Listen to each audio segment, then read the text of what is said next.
What is up, everybody? It's me. It's RDV. What's up, guys? I'm here with Eric Breen, or Bag Issue Breen, or just the old man over to the right of me. That's What do you prefer? no. Now it's guys. Right? That's right. I turned 40. Now we're old guys. No, so when you said that, Jay was the only one in chat, so it would have been "What's up, guy?" But now Brian's here. Oh.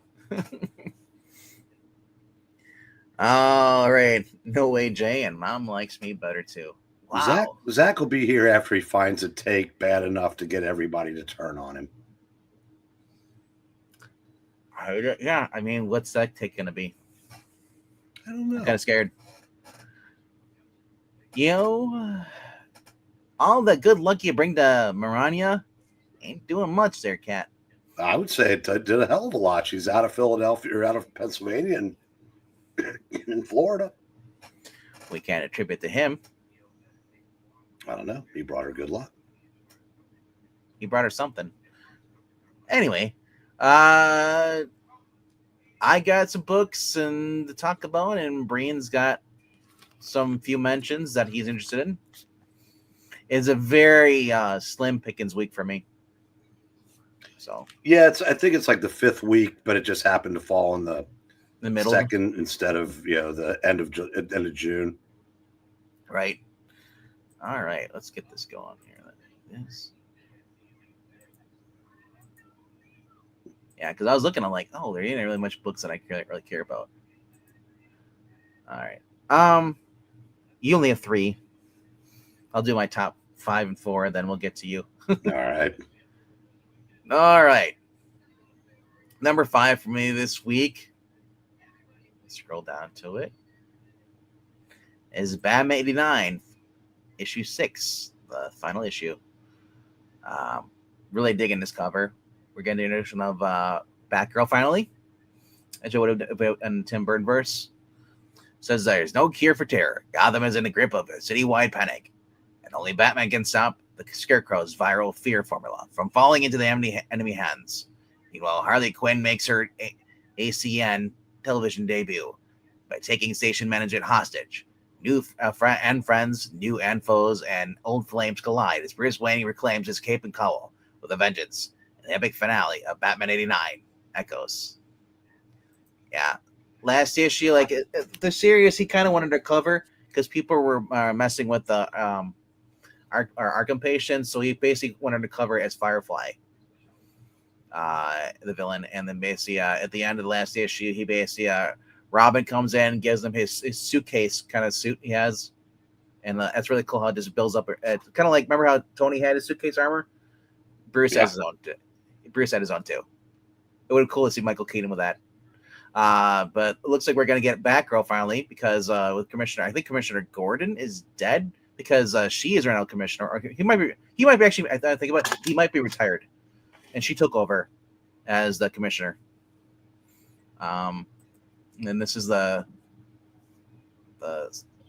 second cover, variant cover. So, but yeah, I still like this cover though. The Keaton smirk, and then of course we have Madonna as Harley Quinn, and it looks like Jeff Goldblum I'm not sure what it's supposed to be. If it's supposed to be Jeff Goldblum as Scarecrow with a gas mask, it looks kind of weird. So, but that is my number 5 for this week. All right. This is Sam Hamm. He was the original writer of the movies, right? Right, correct. If I remember correctly. Yeah. It's been a while since I watched them. All right.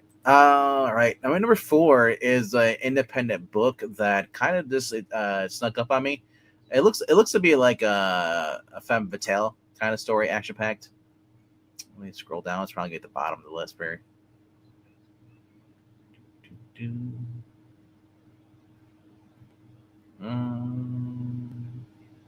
keep going. It's here. It's Genna Naked Aggression. Never heard of the Patrick Kindleton, or the artist is Marisa Rosenweg or Weg. But there's a contract out on Genna, but she's managed to stay alive this long enough. The contract has been resold several times as consolidated debt between criminal organizations. Now she intends to put a stop to the chain of custody on that contract with a bullet. Series creators Patrick Kindleton from Frontiersman,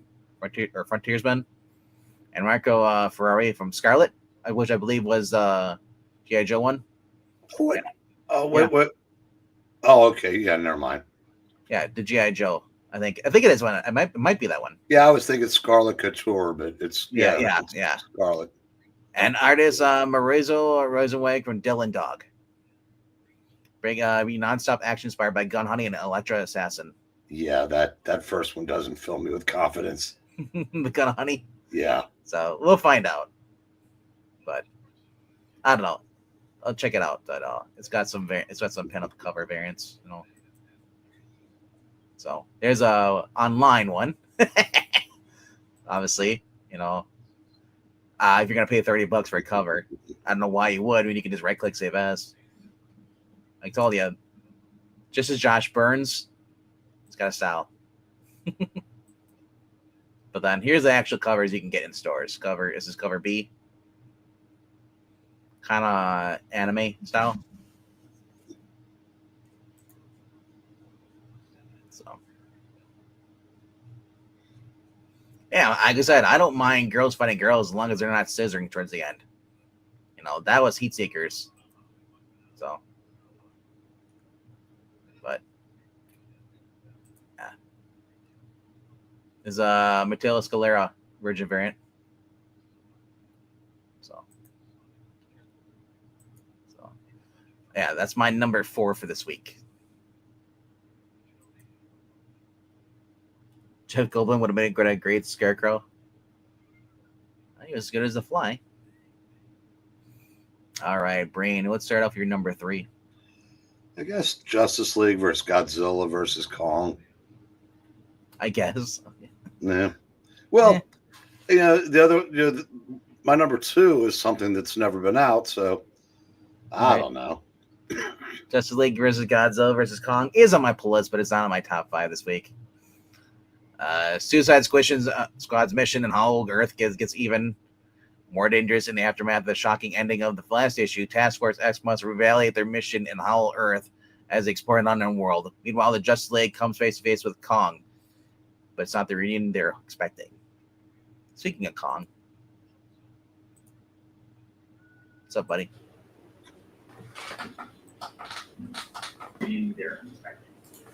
We're on our number 3 right now, bro. Dang, y'all only been on for 13 minutes.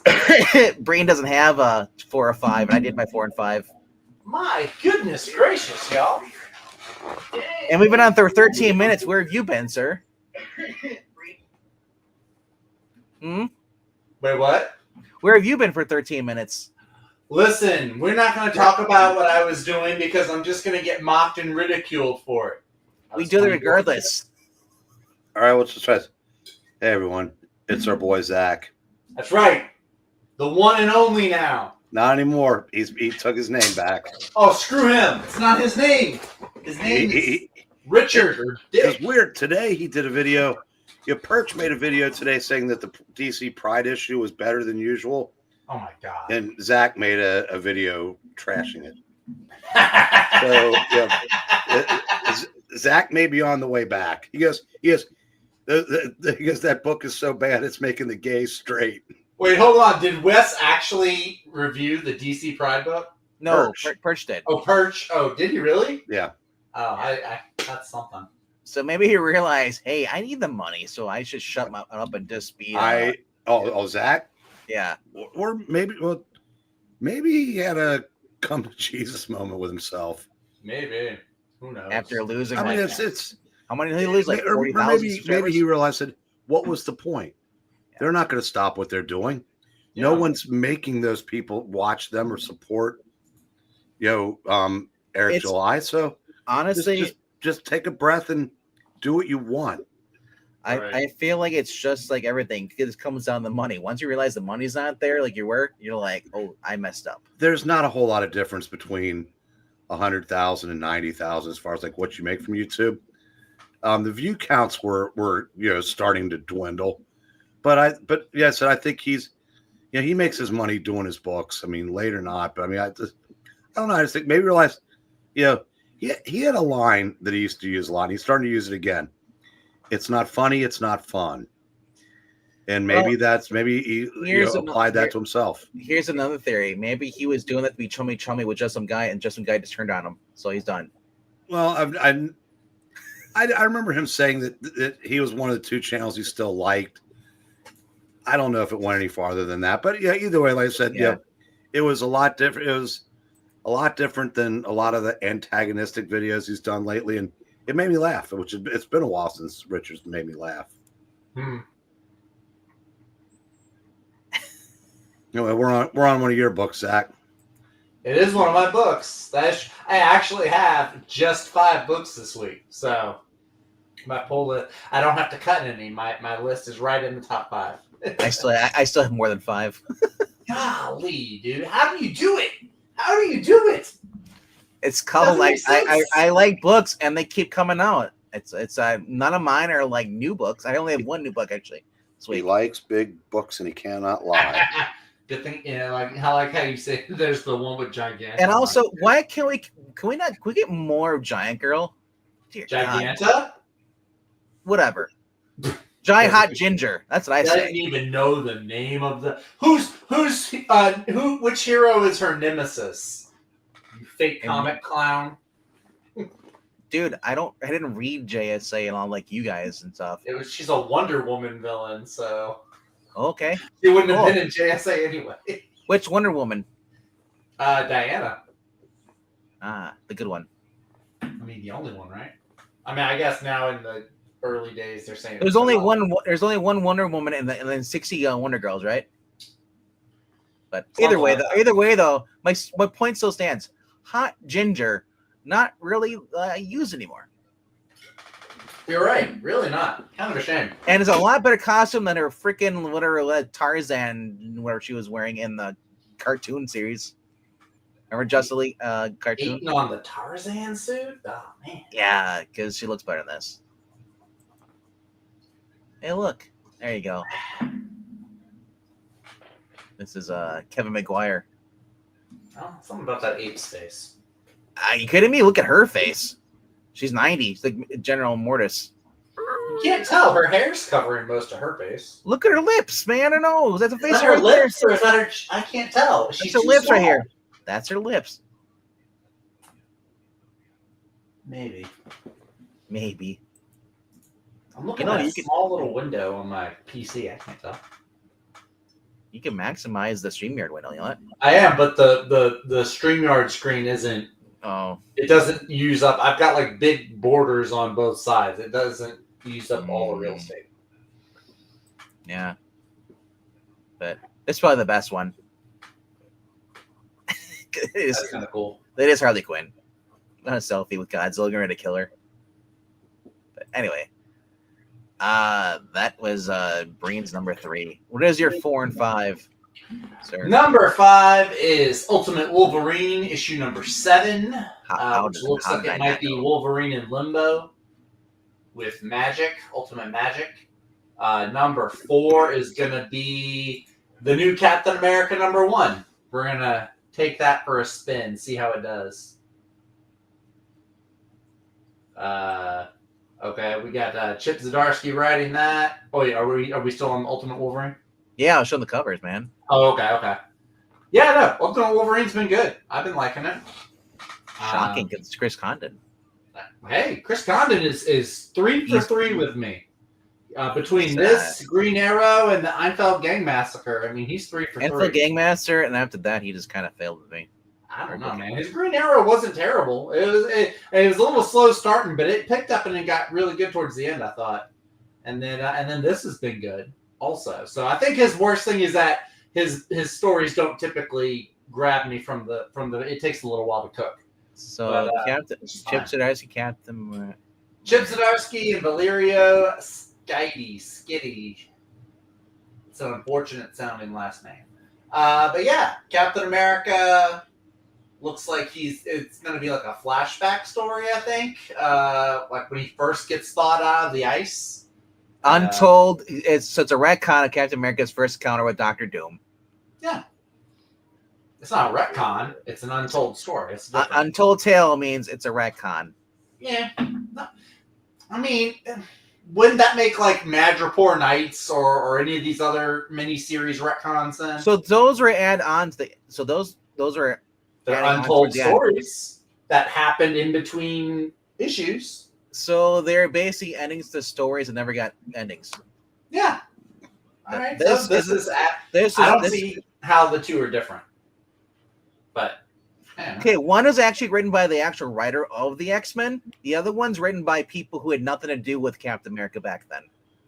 Yeah, because most of those guys are. So So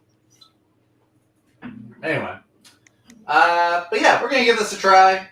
Hopefully, it works out better than what Lanzing and Kelly I think were the last two, or no, Straczynski. It's gonna be like one thing got going for it. And I'm about 20% maybe going to get this tomorrow. Is Chip Zdarsky wrote an Invaders series that was very good. Yes, he did. How many years ago? Whether that translates fairly recently, whether or not that translates into modern Captain America, I don't know. Yeah, but it's Chip Zdarsky, so eventually he's either going to put underwear on his head and return from space, or he's going to start screaming about income inequality. So this is the. I still had a lot of fun with that issue where he does the space stuff. I still had fun. This is the interior artist. Well, yeah, he's good. I like the interior artist. He used to draw around for a while. He did Guardians of the Galaxy back when Bendis was writing it. It was good. Can you guess who this is? Is that Romita? Junior, yep. That's not his. It looks like John Romita trying to be Frank Robbins. That looks like John Romita trying to be Frank Miller. Frank Miller had a cover on here, and it actually looked really good. This is also it just John looks Romita like another Jr. Batman homage. That does look good. No, that's John Romita Sr. Oh, sorry, my camera's covering my screen. That one does look good. That's the dad. Yeah, that looks good. The best thing Zdarsky did in Batman was when he was out in space and he sees the giant shark and he pulls out the bat shark repellent. That is an all-time. That's the best laugh I've ever gotten in a comic book. Here's Chip Zdarsky drew his own, or he just really? used them. Yeah, with Photoshop and Microsoft Paint. Must be. Kind of looks like when Marvel did like the Spider-Man blue or the Hulk gray, like those. It kind of. Here's the Frank Miller variant. Yeah. Does anybody else see him riding the lightning? It looks like it's the same pose as Batman. Yeah, it's the Batman pose, except he looks like the Thing. All the ice pieces or the scales, I guess. It looks like he's the Thing. Stained glass going through. Yeah. I don't really. Yeah. I'll just be getting the cover A. What? No. Genna, yeah, that's not quite the same. Spider-Man's hand, his fingers.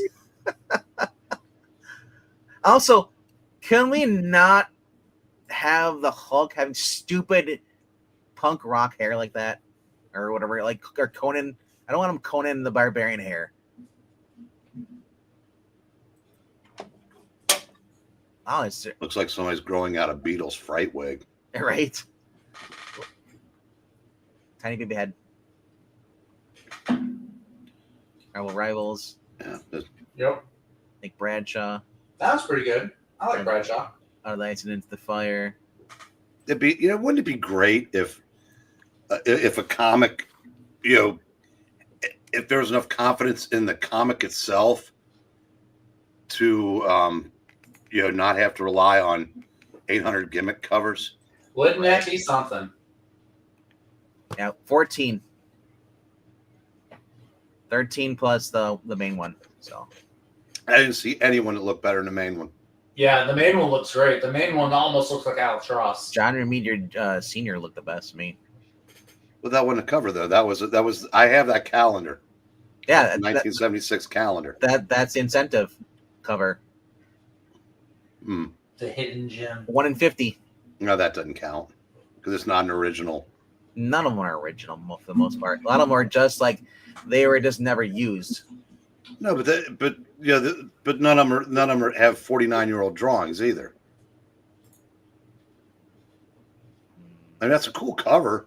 Yeah. If I were into variants, I'd get the calendar cover.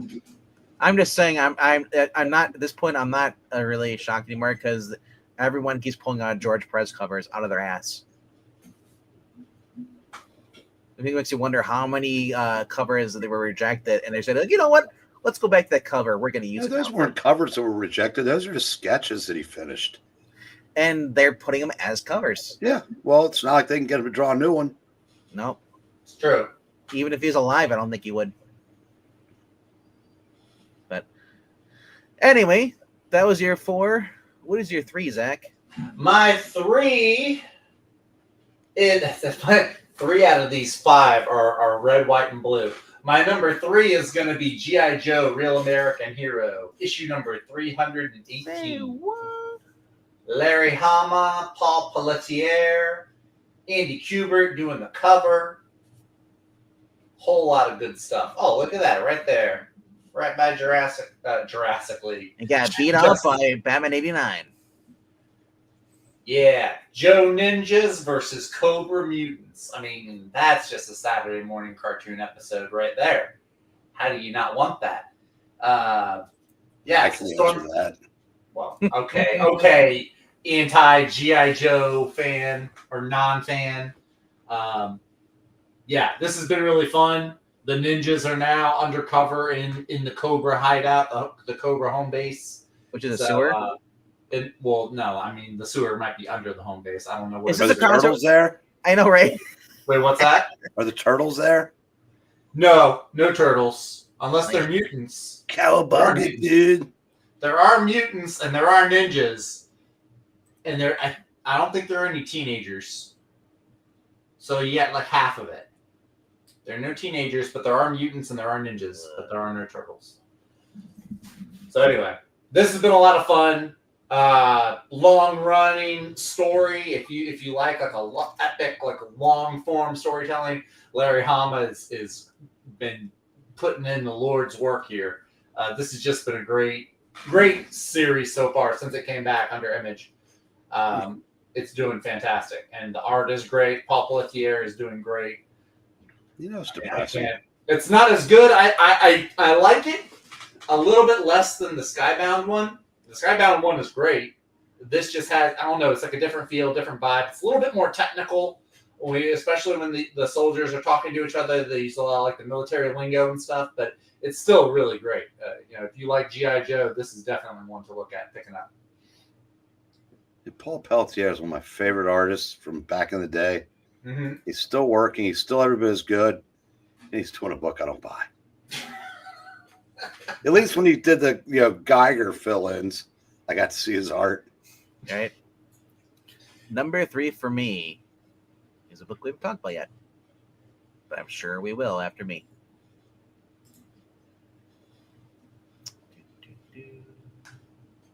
Scroll down. It is Sisterhood, a Hyde Street story. Oh, it's a Hyde Street. Oh, okay. Lifelong friends Sophie and Violet were practically sisters. Now at college, they've been slowly drifting apart. But when Violet accidentally drowns at a sorority hazing, a devastated Sophie pleads with her psychic sisterhood to contact her dead friend. But sometimes you get what you wish for. But on Hyde Street, there's always a cause, and it's a killer. Yeah, this is her debut as far as this character, even though we saw her in one of the issues. It wasn't last issue. It was the issue before. So. And who's the writer? Well, the writer is Mattel Schut, some guy, I don't know. Yeah, she wrote the Devour. Devour, yeah. Yeah, it turns out that she had worked with Jeff Johns on Stargirl. Yep. She wrote a couple Stargirls. Artist Lila Lays is the cover artist as well as the interior artist. So this is that gave her instant credibility in my book, even though I didn't mind the book she wrote. And here's Ivan Rye's cover, which one I'll be grabbing. I like this one. The Puppeteen. And then here's the one they've been showing in the back of the books for the previews. So. And then here's this one. I mean, they're all cool. This is a really cool cover too. This is interesting. Yeah. This is cover D, 1 in 20. So yeah, might as well give it a shot. And even has Rob Blade doing the lettering. So yep. All right, you, Mr. Breen, where are we going for your number 2? You can stay right there. Alrighty then. Yeah, I have no doubt this is going to be good. Because like I said, obviously I was skeptical when this name came out of nowhere. When you had all these veterans RKO with track records, and then here's a mannish-looking lesbian. By her own admission, she is a lesbian. I mean, that's no secret. With no writing credits in comics, and she's getting to work on a Ghost Machine book. So my first inclination was, God damn it, they got to her too. It's sort of like this is Hickman on House of X all over again. Then I saw where she was a writer on Stargirl. And I realized that doesn't automatically mean she can translate that translate that into comics. But Devour wasn't bad, certainly not for a first effort. Now she's got that under her belt. I mean, I don't think it's going to be as good as the other books because the other people have been around forever. I got confidence this will be good. I also think Johns is hands-on as far as overall arching story stuff. Yeah, he's I don't doubt that. Yeah, he doesn't want. Like I said, the whole reason he got rid of from DC is because he didn't want any of that crap. Well, the reason why I got away from DC was, Ray Fisher, worked his ass off to get him fired, and that was back when we were still, bending the knee to anybody that could claim any kind of but what happened to Ray Fisher? His movie career. Nothing. I said we've moved on. Yeah, we're not doing that shit anymore. But like I said, remember they let you think about it. They're letting John Turturro's daughter hire people that think Bin Laden did a good thing on 9/11. Yep. Yet they turned down Ghost Machine. Hey, I was at a comic book shop today. There was this long box I could barely lift. Yeah. And I looked through it. You know why? Because half of it was Hawk Girl #1. Ooh. Yeah. So I was saying it. So, yeah, it's amazing. I said, just think how much better DC would be than Marvel right now if about 40% of their decisions weren't moronic.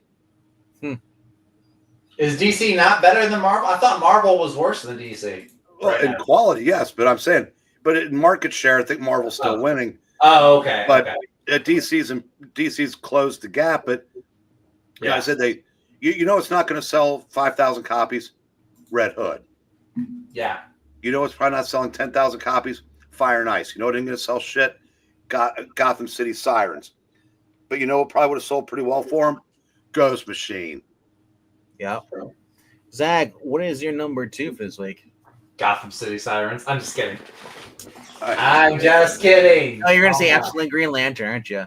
No, I'm waiting for the trade on that one. I've heard people say some interesting things about Absolute Green Lantern. I'm going to Black Girl Magic, bro. Huh?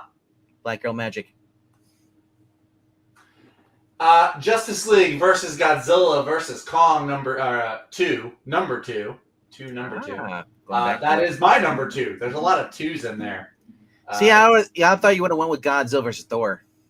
I forgot that was coming out this week. Honestly, so I think I may pass the Godzilla issues. I mean, I don't know. Some of them have been really good. Some of them have been kind of underwhelming. So that one's a Jason Aaron, which I mean, okay, sure, he can write Thor, I guess, not super well, but I'll probably pass that one up. This one is the only kaiju fighting Godzilla comic that I need this week. With Josh Williamson's artist, Christian Deuce. Christian Deuce or Douche, whatever. Deuce. Suicide Squad is involved, as we've seen on all the covers. This has been really interesting. The last issue had Amanda Waller. They were testing out some new method that turns, like, what was it? King Shark. They turned into a kaiju size monster. So it looks like they may do that with Killer Croc in this one. I kind of dig it. I really dig it. I mean, the this whole first story was just a lot of fun, and so I'm looking forward to some more of the same here. So it just looks like a blast. Alrighty then. And I know y'all were talking about this right when I came in. So yeah, and then also like there's no more Amanda Wawa either. Although I bet you dollars to donuts she gets resurrected or something before the end. I'll bet you $5 right now. All right, my number 2 for this week is X-Men Prelude to Future Past by Chris Claremont. I saw that. I saw that one was coming out. Interesting. Well, look at the artist he's got. Salvador LaRocca, man. Coming back with him, too. Use art. The rarest Chris Claremont X-Men tale of all. Finally able to the masses. Alongside the all-time classic that inspired it. Revisit the nightmarish world of tomorrow. That is Days of Future Past. And a revelatory prelude that was previously only available in a limited edition hardcover. Written by legendary scribe and illustrated by Extreme X-Men collaborator Salvador LaRocca. Discover, at least, how the surviving the X-Men saved one of their own, Rachel Summers, from her torments as a hound. And find out which surprising faces had a vital part to play in the mutant resistance. Presented alongside the original saga, which Claremont and Byrne unveiled in their darkly dystopian vision of the future Marvel Universe, where Sentinels stalk the Earth, and X-Men are humanity's only hope until they die. Plus, bonus material celebrating Chris Claremont's 50-plus years in comics. No, Vangman, have you ever read those 2 issues? Nope, I have not. It's crazy. If that were done today, that would be a World of Doom or whatever the hell that's called right now, size event.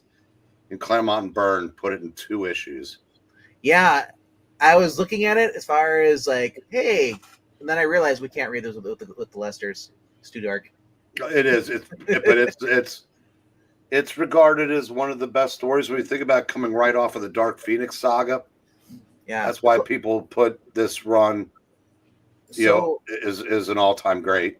I've seen like adaptations of this before, or dabbled into it. I saw like the X-Men cartoon, X-Men 90. Yeah. They did an adaptation of this with Bishop and everything. Then I read X-Men Legends. I think it was. It had Bishop. The last 4 issues of that series had Bishop.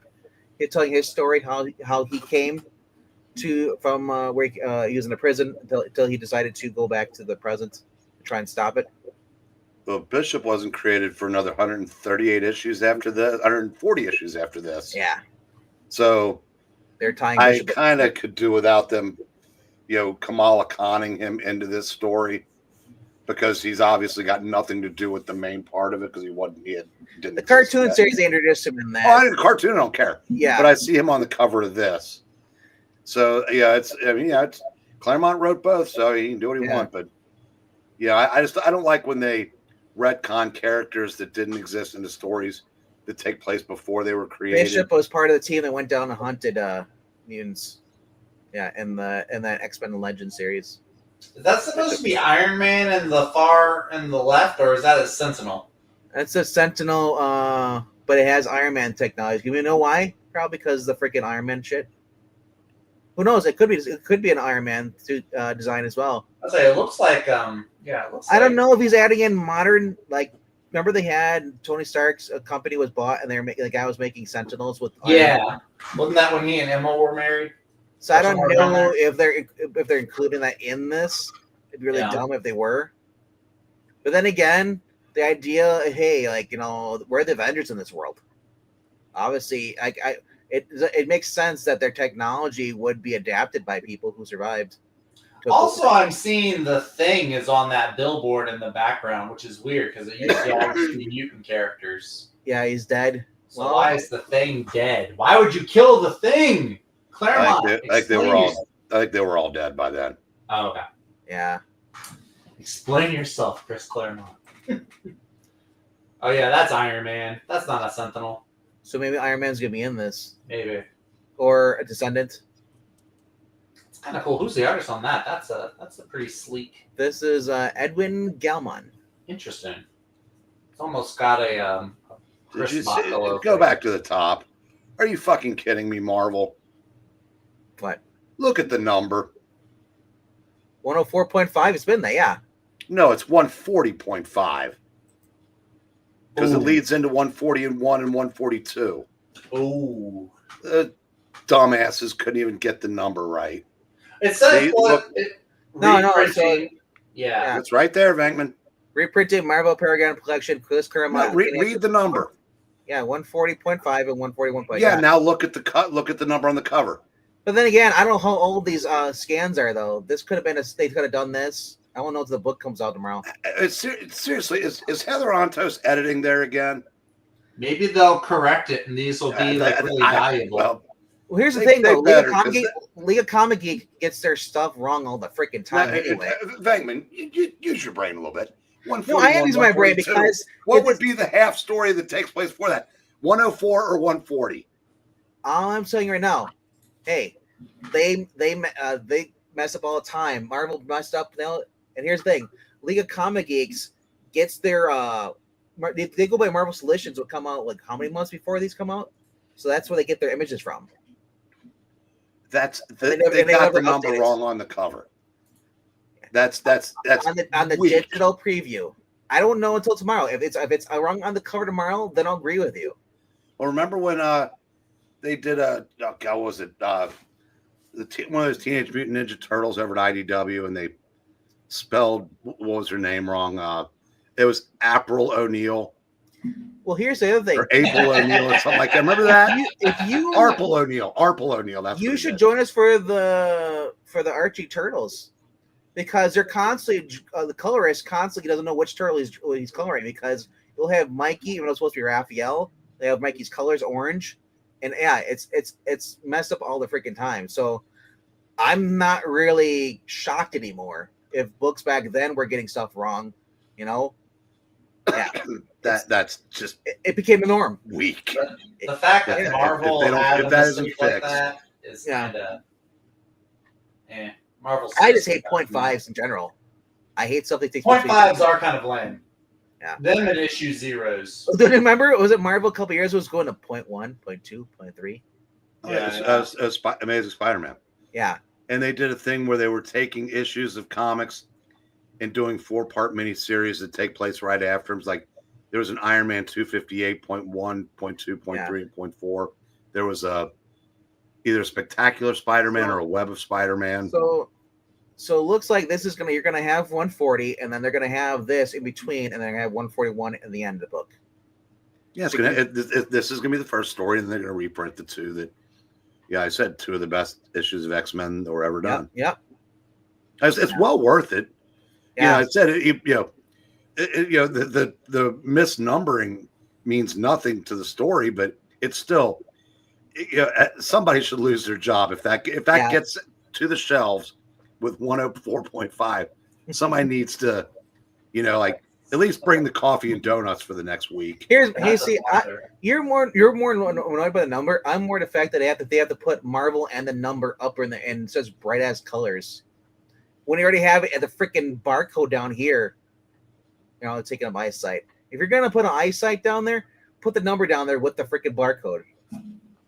But it's like I said, this is $8 for 80 pages. Well, comics used to last long enough to where the numbers meant something. Now they don't. Certainly not at Marvel. And just been thankful it's not like a reboot number where it says, Anyway, we spent too much time on this. It's your book. Well, no, brain got triggered, and then we started going longer and longer in the book. I was done. It's not being triggered if it's a valid reason. That was clearly you're still upset by it, so it's still triggered by a mistake. I'm saying it. I agree with you. I was triggered by you saying it wasn't. Bar. You sound hungry, Vickman. I'm hangry.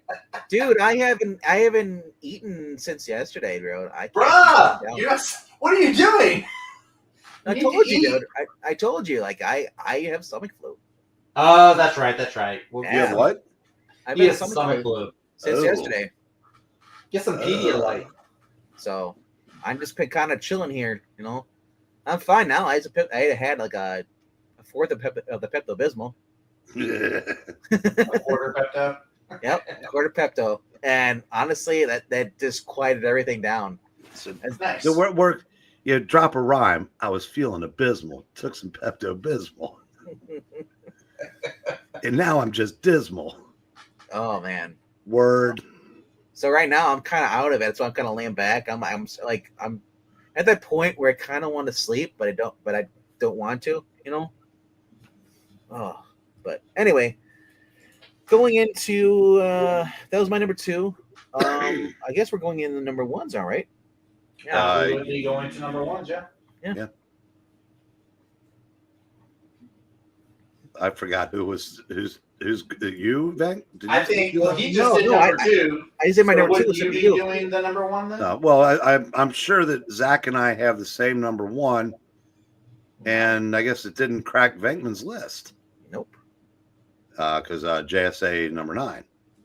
I took it off my list because I knew it would be on your list. I figured, if it was going to be the 2 of us. Well, I put it on my list so I wouldn't have more than, or so I had more than just the top 2. Yeah. Let's see. JSA 9. Nothing happens. Okay, cool. That's pretty much what I've come to expect. Well, the last How was it your number 1 then? So the last issue, a questionable week. The last issue, something happened. After how many issues? A lot has been happening. Did somebody open a door and walk through it? With some of the team reunited, they need to put a plan together to strike back in the Injustice Society. But with a mole hiding amongst them, is their plan already ruined? Yes. Tune in to issue 12 when we get around to telling you. Yeah. Issue 12, when they actually learn that the mole is Obsidian, and it's not Obsidian, it's someone else. So that cover is nice, though. That is a cool cover. In fact, I really knowing that there's not going to be anything in between the covers, I may just stare at that. Jorge Corona cover. Jorge Corona cover is pretty nice too. He's doing like a series, I guess, of with Kid Fate. Now, Zach, serious question. Yeah, I know how much you love the original, the Goyer and Jeff Johns run. Yes, peak. I mean, in my opinion, this isn't even in the ballpark. No. I mean, yeah, I'll give you that. It's not in the ballpark. Certainly, Goyer and Johns, I think they did a much better job being efficient with the story, making sure that every character kind of got a chance in the spotlight. Nobody was just like relegated to a background character. Goyer started off with a terrorist attack in Milwaukee. Well, you cared about every character. You did, and I do care a lot about the characters that he has here. I mean, Lemire, he's definitely a different style of writing for sure. Yeah, some stuff I'm kind of still on the fence on, like what he's doing with Liberty Bell and Hourman or Jesse Quick. I don't know what she goes by now, but other stuff like the Wildcat issue last time, issue number 8, I thought was really good, even though I don't think Wildcat is necessarily dead. And he is taking a while, I think, to get stuff really rolling. I mean, he's got a lot of plates in the air because the story that he's telling is like there's like 3 or 4 different threads that he's going between, which I think might be a little too ambitious, especially for his first story arc. But I mean, I still like it though. The art definitely helps. I'm a big fan of this artist. I know not a lot of people are crazy about him, but I really like his style. Well, I don't think if he had drawn an issue of that 87 issue series, it would have been the worst of the artists. That's another thing. That series had never suffered from bad art. It was absolutely. But yeah, no, I still like it though. I mean, I'm okay with the story. I'm used to reading Hickman, so and then I was just talking about who was it? We're just talking about having slow starts to books, like Chris Condon maybe.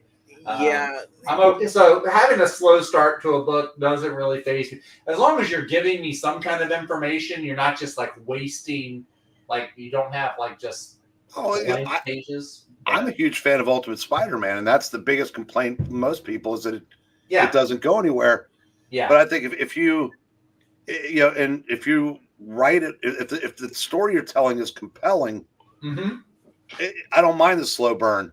Yeah, I just maybe it's unfair to compare this to the original run. Oh, I think so. I mean, John's is like, if I can only read 5 comic runs for the rest of my life, that's easily the number 1 spot. So comparing this to that is there's no comparison. It's like comparing the Taj Mahal to a Lego set.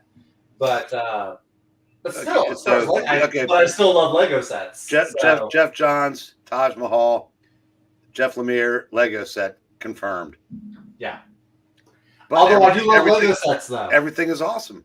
I do love Lego sets. Did you see that photo of the Taj Mahal? And then everyone else is like just like poverty. Wait a second. But what if it's Jinder Mahal? Oh, He's the modern day Maharaja. Hey, did you see the picture of 3MB reunited at his wedding? No. He had McIntyre and Heath Slater were dressed like Jinder Mahal in like their his like Arab stuff. Yep. No, I didn't see that. No, I didn't see that. And then he's of course, Zach. And then you know what Heath Slater said? I got kids, man. Kids, man. All right. But you ask, what is different from the top set for me? I go by what just sheer gives me entertainment. And there's only one book on here this week. I know where you're going with it. Is it time for an unnecessary roll call? All right. Go ahead. If the girls were here. That's not the same without the girls. I'm sorry, my voice isn't going to go that high. Totally not Cyborg. Cyborg. Starfire. Raven. Beast Boy. Oh, I forgot Beast Boy. I'm sorry. Yeah, she doesn't. Beast Boy. Robin. Palpatine. No, you got to wait 5 minutes. Kid Flash. Kid Flash isn't part of the team. Kid Flash is part of any type. He has a spot on any team. He's on East Titan, and he is a rival of Robin. No, that's Speedy. No, Kid Flash as well. Doesn't like him either. Also, did you know that that Jinx is dating Cyborg? 2 nights ago. Really? I thought Jinx was dating Kid Flash in the cartoon. She dropped him. A hussy. She ain't going back.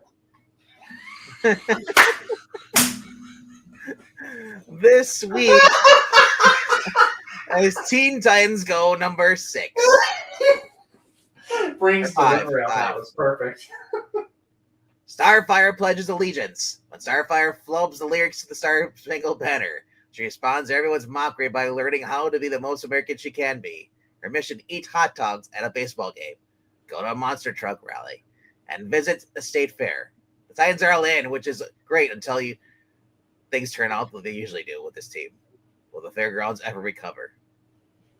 And I gotta admit, I'm kind of surprised that a DC book is going to be as pro-America as this is. The Titans are always pro-American in their books. I'm saying DC, though. DC, that won't let you say truth, justice, and the American way. Hey, bro, they're drawing the line at $2.99 for these. Let's you know. That's wild. That's also wild. What is this book? Why does DC bend the rules for Teen Titans Go, but not for any of their other books? You would know if you join us for these readings. The important thing is, when are we going to get to read this? Soon. Because issue 3 and 4... we still have, I was waiting till we get more. So after when issue 6 comes out, we'll do 3 and 4. You know, because I'm trying to kind of let it build up first. Because we do 2 at a time. If we only do 1, we'd be like, that's it, everybody. After 15 minutes. Wait a second. What's up? Wait, zoom in on Amanda Delbart. Yeah, she's got boobs. But she's a lesbian. She is. Yeah. But you know what though? She's got a pretty face too, though. And Amanda Delbart was writing the Darkwood Duck series. Ah. The one I was collecting for a while, the one I was showing up in here. She's a very talented writer. She's also written Teen Titans Go before, ones you read. So, well, I guess she must not being a lesbian must not be everything that she is, because otherwise she would have been in that Pride issue as a writer. No. she's not full blown crazy. So they actually have a lipstick lesbian writing in comics. Yes, Dario Brizuela has also been around for a while too with this series. Nice to see that. And then Franco Riesco help with the coloring, so it's be great. By the way, is the 12 days of the 4th of July started where you guys live yet? Oh, yeah. Fireworks? I haven't heard any fireworks yet. No. Started the last night. It's also been wait till July. They started honestly, unless we get rain, they might cancel because we've been like in a drought almost. Oh yeah, that would suck. Yeah. Well, I'm not worried about fireworks being canceled. We're more about neighbors firing off fireworks when we're in a drought. Yeah. But now we're good. We get like random thunderstorms will pop in for like 15 minutes and then clear out. So we're well watered. Other books coming out this week. We have we can skip all those. Let's do like Avengers. Jim McKay. I kind of want to try all new Venom. I keep hearing about Al Ewing dissing Paul. It keeps making me want to pick up an issue. Right. Immortal Thor, I guess that's the finale. Oh, I'm sorry. No, they're doing the Moon Knight treatment. It's Immortal Thor, and then it's going to turn into Mortal Thor. XMen Hellfire Vigil #1. Walking Dead comes out this week. Scorched as well. Secret 6, yeah. Or how about The Closeted? Look, you want to talk about comparing Taj Mahal to Legos? Gail Simone towers over her run towers over this. It's not even. Bring on the bad guys, Green Goblin. Oh, so he's back to being a villain again. I think it's there's like a series of one shots. I think it's Guggenheim writing them all about the Marvel villains. Power Ranger, So see what somebody posted. It's ironic that a woman that made her career bitching about women in refrigerators has spent too much time in hers. I saw that. Brian Stamp says, my great nephews. Dear God, how old do you have great nephews? Like, dang, that's crazy. Love Teen Titans Go. Bring them to the readings. Oh, that's right. And it's like, well. I did check out the preview for Gotham City Sirens. I'm just wondering, like, what age range you have to be in to have great nephews? I mean, like, there's great, like, they're cool, awesome, but like, great nephews. Well, maybe they're just his nephews, but they're great too. I don't know. You read what about Gotham City Sirens? The art's not bad. It's more of that sexy, not afraid to show skin stuff that was in her Exterminators book. But the last one that she did, though, with them was sucked. It was just horrible. So bad. Oh, look at this, Marvel Zero, which I think was the free comic book day. I think so. I'll compile it one for $7. Well, Skybound did the same thing too, I think, last I'm year. just saying it's a scam. Why would you even do that? You see where number 50, FF facsimile number 50 comes out this week? Yes. Number 7 comes out next week. They're dropping them every week now. Dang. Well, the movie, they want to show you a lot of money. They want to show you the real Silver Surfer before you go see the movie and be disappointed. Look, up in the sky, riding a surfboard. It's the chick from Ozark. Solomon Kane also comes out too, number 4.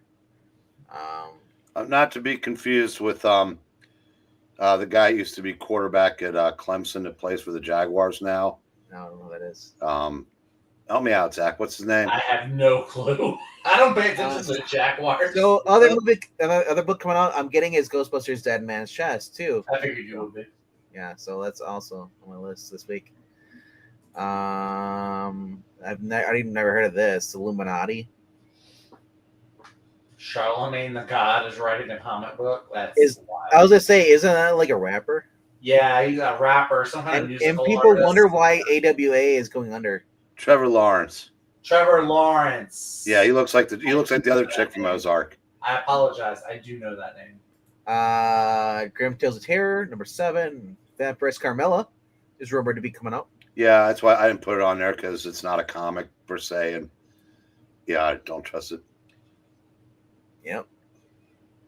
Hey, but guess what's in next week's solicitations? What's that? Torpedo 1972, 5 and 6. Hey! And that will be in next week's solicitations after that. Yes, it will. Pop Kill #1 second printing coming out as well. Oh, hey, good for them. Second printing. Seeker is also on. It's like another printing. Is the blind bag version? Wolverine. Yeah. So why is there always a blank Pop Kill? Always gotta have the blanks. Spider-Verse, Venomverse. All right. Verses. All the different verses. All right. I may get this because I've been wanting to see what Nightwing has been like since Tom Taylor left. Here's this thing. I'll tell you, it's Dan Waters. Yeah. If he's doing half as awesome as he's doing on Batman Dark Patterns, it's gonna be. It'll be good. It'll be worth checking out. I think so. I may pick this up then. And it's only $18 for the soft cover. Yeah, I saw that. That's not bad for a trade. Yeah. If you guys don't have the Authority, there you go. The Authority never appealed to me. Yeah. Like the Watchmen, it just seems like it's too serious. I don't know. Maybe it's just they do have similarities. Everybody in the Authority are dicks. I'll just say that Angela's stacked, unlike the movie. So there's that. But it was a very good book. Okay. Detective Comics. I don't know who that is. Is that Tom Taylor? Yeah. Yeah, that's Taylor. Invincible, volume 10, manga size. Oh, we're getting a deceased omnibus now. Yeah. After everyone already has the trades. I'll trade all mine in if I can get them all in one thing. All right, we get some Kurt Busiek, Wonder Woman. Is that Kurt Busiek? Yep. Nice. Trina Robbins and Dan Mishkin. Yeah, the legend of Wonder Woman. That was back when Kurt Busiek was getting backup stories and annuals. It was very early in his career. He also wrote a Red Tornado miniseries in the mid '80s. Oh, cool. This was done so DC could. One of the arrangements with the William Moulton Mars, or whatever the hell his name is, his estate. Yeah. In order to keep the rights to Wonder Woman, they had to publish a Wonder Woman every year. Oh. And I know I've told the story before, but and her series ended during Crisis, and they wanted to give some breathing space before they reintroduced her basically as an entirely new character in Legends 6. So in order to keep the rights, they published a 4-issue Legend of Wonder Woman series. When you're talking about that, I just feel bad for Daredevil. Look how big Kingpin is, man. You can't escape that fat man. Bro, this is Ed Brubaker Daredevil, too. I know, yeah. I really want to pick that when he's in prison. I read that first issue a couple weeks ago, and like, damn. Hey, Bendis's Daredevil was very good, also. I heard Bendis's was good, and Brubaker followed it up and kept the same feel. Yeah. Was it Bendis or Brubaker had him in jail the first issue? I don't remember. Daredevil was in jail, and then Foggy and someone else were being beat up, and we couldn't get to him because he's locked behind bars. His very dark, very gritty, very street. But Brubaker, you knew how good he was going to be. He might have even been doing some of that at the same time he was doing Cap. Oh, yeah. Also, we have What If Galactus? All collected finally. Oh yeah, all the different heralds like Gambit and all them. Yeah. Rogue, I think was one of them too. I think Rogue was one too. Tomb Raider, yeah, Colossal Collection. That's cool. Yep, volume 1. There's the Authority. There's the other version on the best part. There's the Swine, Captain America Epic Collection. It's the King, Jack Kirby. Yeah, it's for comic historians only, basically. He did not. His return didn't quite go as covers aside, but his writing, because they gave him Captain America, Black Panther, 2001, and Eternals, and like I said, it just. As far as covers goes, though, that's a cool cover. That's pretty neat. What, the Cap? Yeah, the Cap. Oh yeah, I said when they brought him back between Jack Kirby and Gil Kane, they did about 80% of Marvel's covers in '76. Fantasy 4 Omnibus coming out this week. Hardcover. The Kirby, the leading Kirby, the first 30 issues. Dr. Worthless. There you go. Wortham story. It's about, but Wortham. Yeah, a lot of people don't realize that he may have saved comics. Didn't mean to, but he may have saved them. Because if he doesn't, if they don't bring this to trial and get, because the comics were just getting, more violent, more depraved, blah, blah, blah, we might not have ever gotten the superhero revival that led to everything we have today.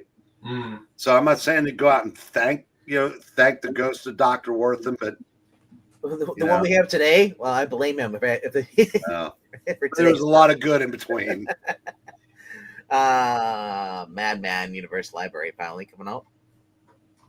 With Laura and Michael Aldred. And Han Aldred. 7 Twitch Compendium, Star Wars High Republic, HBO Lovecraft's A Color Out of Space. Dick Tracy coming out, Volume 2, Strike Force Morituri, Omnibus. Red Sonja, Volume 3.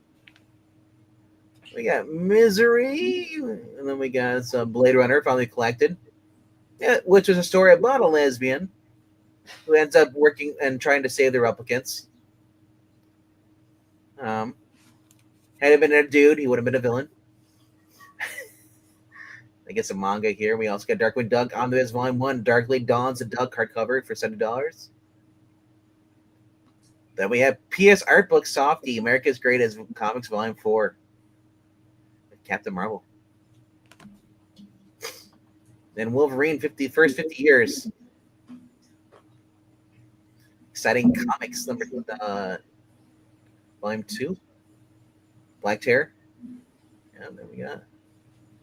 There you go. Mandrake the Magician, Complete Dailies, Volume 4. And Carmopolis? Land of Cars? What the heck? That's IDW. Yeah, so, that sounds about par for the course for IDW. That's what they think cars are going to look like in the future? Soapbox car? Look, they make a lot of questionable choices, so... You know what you need to watch if you want to see what lesbians look like in the future, like a Star Wars thing. You don't have to watch Disney Star Wars. Go watch Murderbot. Literally, it's like everyone's gay in that show. Everyone, and the only one that's sane is the robot. It's hilarious. It's a guy who played Eric Northman, Alexander Skarsgård.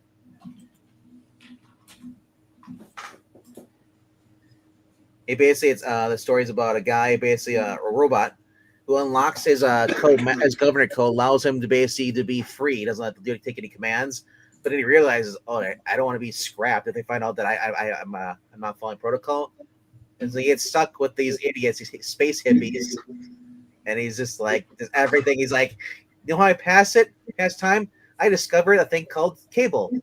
They have like cable, so he's watching like Star Trek shows and stuff like that. So he doesn't listen to them, and he has cameras everywhere. He's like, so when like the two lesbians like they're gonna do a 3-way with the other guy, he's like, dear God, no. It's like because he can't, because he gets on the camera, and he's like he can constantly see it all the time. He has to try and block it out. Yeah, but it's a good show. Surprisingly, 30 minutes long. It's on Apple Plus TV. I only watch it because Alexander Skarsgård in there. I reviewed the first 4 episodes on Over on Extreme, but. All right. Have a good night, dear Brian Stam. If we don't see you, have a good 4th of July. Breen and I are the same age. Wow. So there was someone else there at the beginning of the Earth.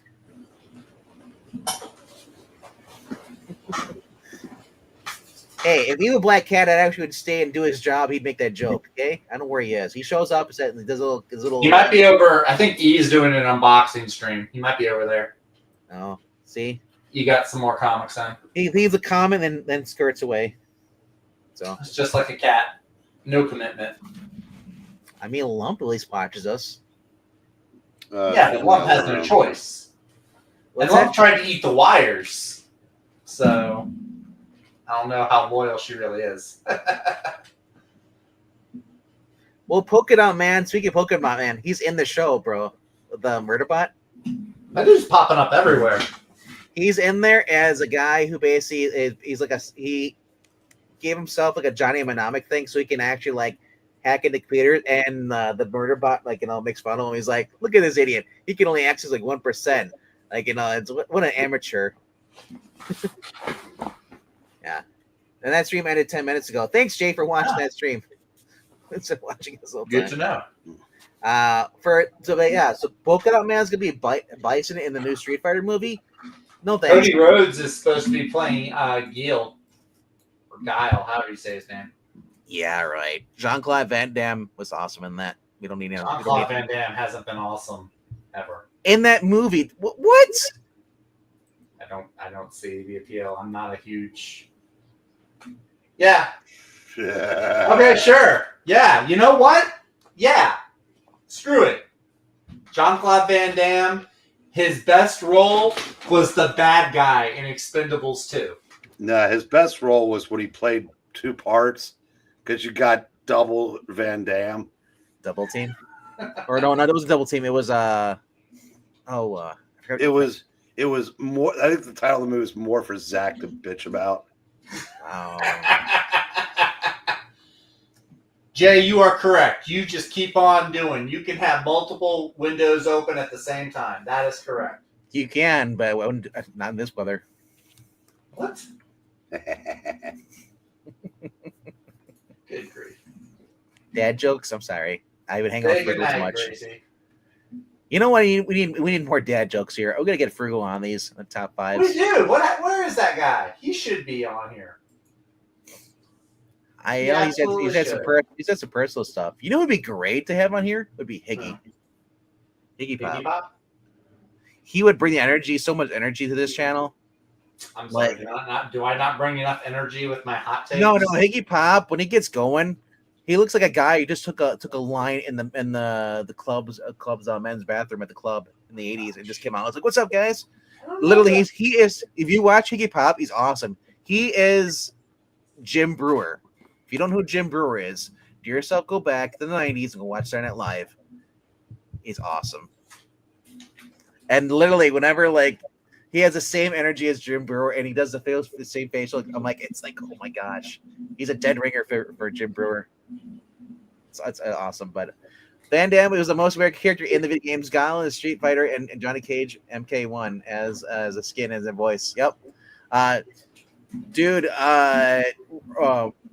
Raul, I think was it Julio Raul or what was his name? The guy who played Bison in the original one. Can't remember his name. Was Raul Julia?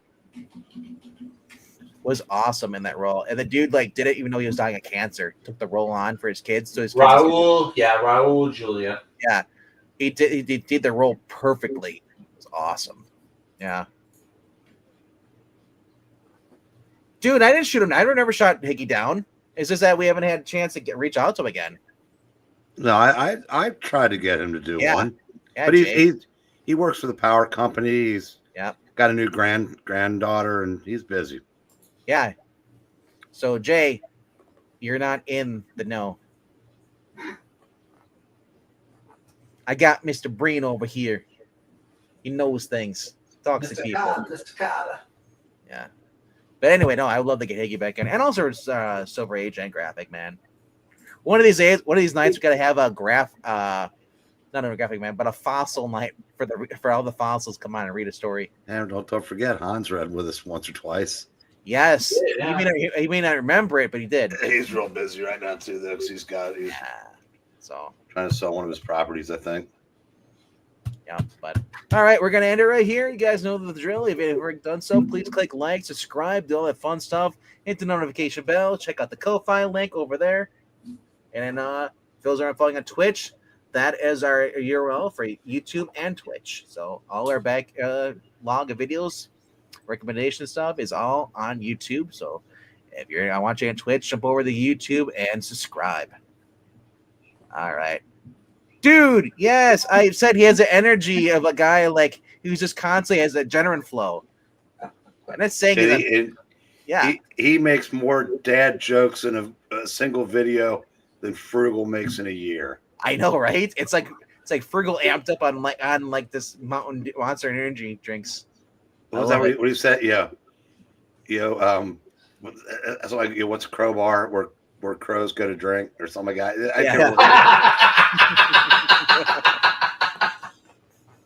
That's good. That's good. No, I love Higgy. Higgy lightens up a room, man. He's great. No, I guess like he go from like just being calm to like in just like the 60 seconds of all of a sudden he's just like on the other side. It's like holy crap, I can't keep up with him. Zach, have you watched his videos? Not recently. Have you ever seen one? If I have, it's been a while. Where he opens some packages with a broadsword? No, I have not. Dude, I watched. I don't know how he doesn't cut his arm off. I watched the video he did with Sleepy Reader, and you can hear his wife. I haven't seen all that yet. He hears his wife in the background talking. They're laughing. So, because he was upstairs because it was too warm. It was too warm, so he had to be upstairs in the thing. I think I didn't realize he streamed downstairs. I think he was streaming in his garage. That is his garage. Yeah. That's what he's talking about. Okay. I'm guessing it doesn't have central air. Probably not. Good God, I mean that thing. Where would you install it in there? Because where would you fit another? I mean, you can't put it. Yeah, you can't fit a window unit in there because there's nowhere. Everything's covered with everything. His boxes. There isn't room to put a baseball card in there, dude. He has no room to put a car in there. I know, or a lawnmower. Like literally, I'm surprised he hasn't like cut it off and just put a bathroom there so he can just live in there. But anyway, though, we're gonna end it right here. I'll see you guys later. Good night, kids. Night, everybody.